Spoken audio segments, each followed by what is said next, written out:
Hello fellow adventurers and collectors, Filmaholic here. Today we're going to be looking at Devil Toys' 1/6 scale DXIII from the Mecha Will Rise line. Now, similar to the Carbine figure that I reviewed, this is designed by the same artist, and as you can see it has similar design cues of that figure.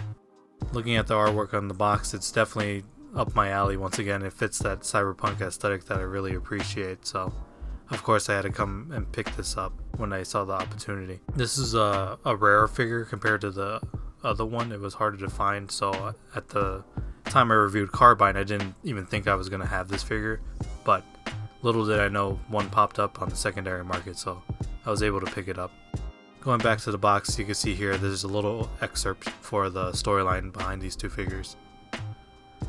Now, before we get onto the figure and the accessories, I figured I'd show the two boxes side by side. Now, with the new releases, I'm hoping that they have the similar style to these guys, so here's hoping I'm able to get those at some point too.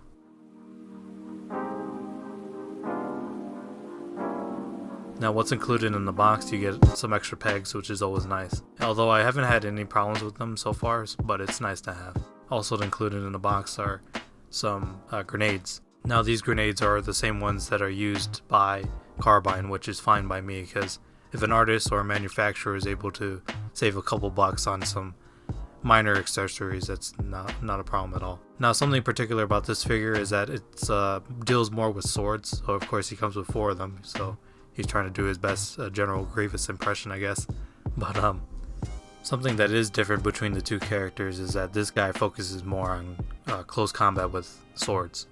And something to note about the swords is that there's 2 different sizes. There's a heavy sword and a very light sword, I should say.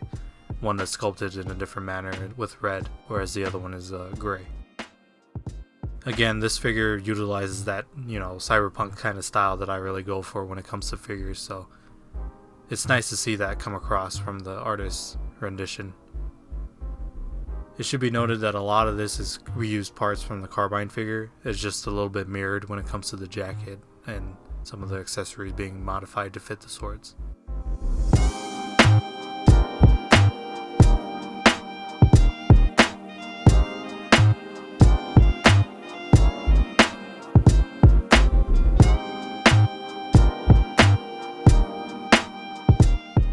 It should be noted that this figure does have that similar staining issue when it comes to the gauntlet, and I'm not entirely sure what that is, but it's not too troublesome for me.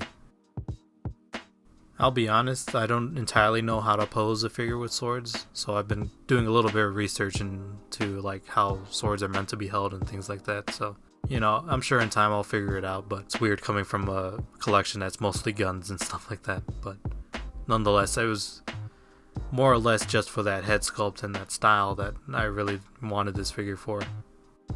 I'll be honest, I've been tempted to kit bash it a little bit. I'm not necessarily a fan of those shoes. I haven't done it with Carbine yet, but it's something I've been considering at least. As always, this is using that typical 1/6 scale body, so the articulation is there, and something that generally isn't necessarily needed to be covered anymore, to be honest with you. Figures have come a long way since the days of 5 points of articulation. Now here's a look at Carbine and DXIII together, finally, at last. I'm not entirely sure why DXIII is more exclusive than Carbine.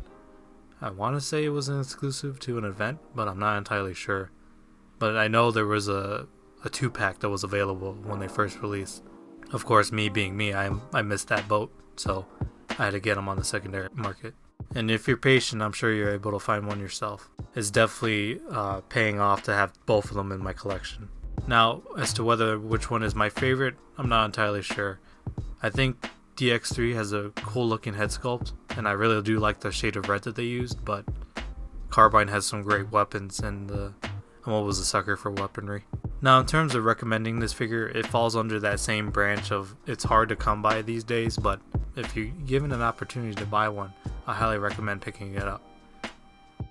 It has that unique cyberpunk style that I really go for, so if you're into that sort of thing, I really do recommend hunting one down. So with that said, thank you all for watching, and until next time, I'll see you around.